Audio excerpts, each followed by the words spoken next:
Stewart-Hass Racing is usually a team you can expect to contend for wins and even the championship, but in 2021, that was a totally different story.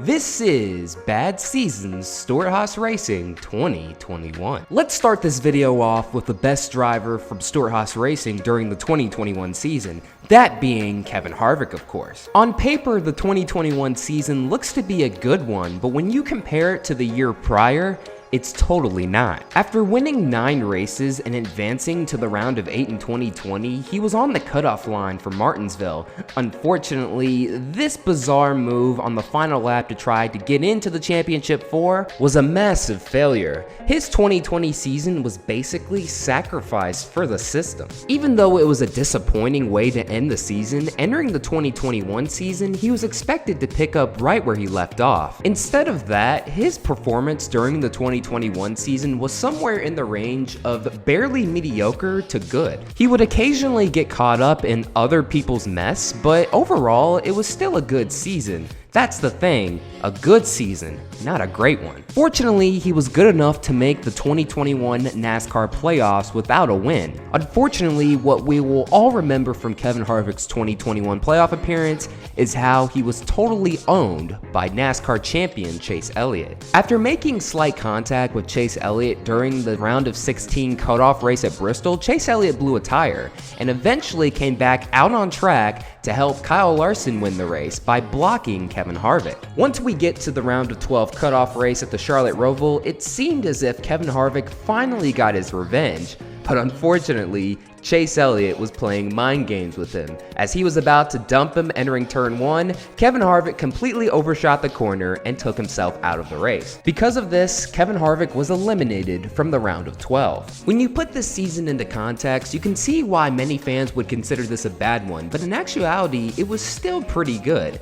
Even though he had 0 wins, he still finished the season with 10 top 5s and 24 top 10s and finished a solid 5th in points. This is a type of season that I'm sure most of the field would love to have, but for Kevin Harvick's standards, this is definitely below par. The second best Stewart-Hass driver from the 2021 season was Aric Almirola. He entered the 2021 season with a lot of momentum, scoring the most top 10s of his entire Cup Series career. Entering the 2021 season, you definitely expected Erik Amarola to get to the playoffs. However, it wasn't in the way that we expected. The good news is he scored 2 wins during the first half of the season. The bad news is they were both in meaningless exhibition races. Right from the start, in the season opening race at the Daytona 500, Aric Almirola getting involved in the big one on lap 13 pretty much set the tone for the first half of the year. Here's Aric Almirola trying to sort of do a bit of a slide job there, Clint, on the 12 car of Ryan Blaney. He comes up, but Ryan has too big of a run, and the 10 just can't stop the momentum. Comes up, gets in the left front of the 12 of Blaney, turns him into the wall. Big damage to both of these race cars. 1 fast, gotta take it down. Right on you. I mean, you see, he tries to slow it down, but just doesn't slow it down. Now it's on a splitter and takes off. Yeah, I think you're right. Oh, man. It's just like a ski. There's no chance. Once it gets on the splitter, you're along for the ride. You can see he was looking underneath of him. I don't think Yeah, that was actually Stuart Friesen he was trying to get underneath. I believe that was Goldvick that he hit. It's the 38 of Oh, and here's the Alfredo. leader. Look at him sneak through. Oh, Just barely. Wow. Aric Almirola has pounded the wall with a car that throws back to Mark Martin's Busch Series winning Ford Taurus at Texas in 2000. Yeah, you can see he's already spun off the 2. Usually you have to see if he got into the outside wall first or if he had a car underneath of him. Man, that thing is hit hard. Remember, he started at the back, so he was making some passes and trying to make his way up through the field as quickly as he possibly could. I think he got loose and got some help right there. Looks like he kind of checked up to stay out of the wall. So he goes in the corner. That's coming off of turn 2 down the back straightaway into turn 3. As soon as it loads in those bumps. Oh, yeah. Well, along for the ride. And Mouth on fire. That's insult to injury. Why not? Now it's going to catch on fire and burn to the ground. Man, they've taken a beating. Get it out, boys. They need that car. There's still something left. Uh-oh. You can see. That knocked the wind out of him.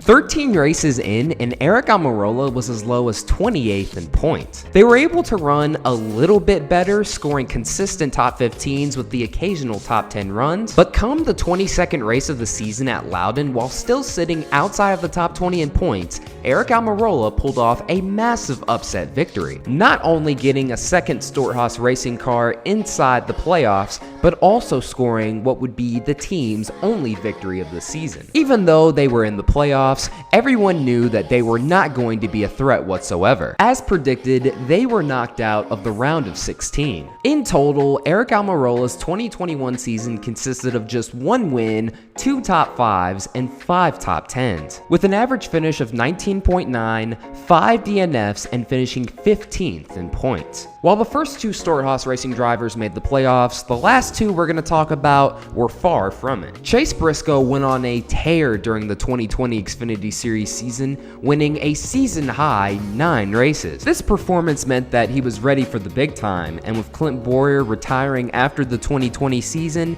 Chase Briscoe was brought in to replace him. But just because you're successful in Xfinity doesn't automatically mean you're going to hit it out of the park in Cup. They're already spun right there.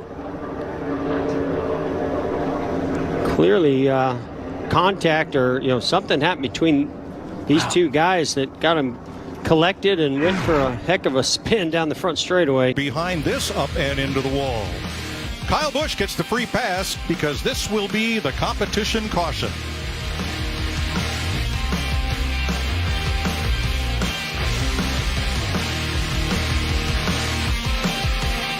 See the 43 get up a little bit high. Ryan Preece gets contact, into him. yeah. I think the 2 of Keselowski checked up and Briscoe tried to check up, and I think somebody maybe turned him. Chase Briscoe has spun into the fence in turn 3. And Ryan Blaney finally got off of that curb, Jeff. I was watching him right there. And there is the damage on Chase Briscoe's car, racing so hard to try to stay on the lead lap. They battled for tire. They bit battled into the for wall. I don't know laps. if it was because of the tire or that's why the tire cut. Nope. I think he just sent it, Clint. Let's look here. Racing the leader, trying hard to stay on the lead lap. Does he just get loose? Boy, that's hard to say if he just got loose or if the tire went down right at that same moment. Briscoe. Turn 3 and 4. Missed the corner, got into the fence. And the caution comes out.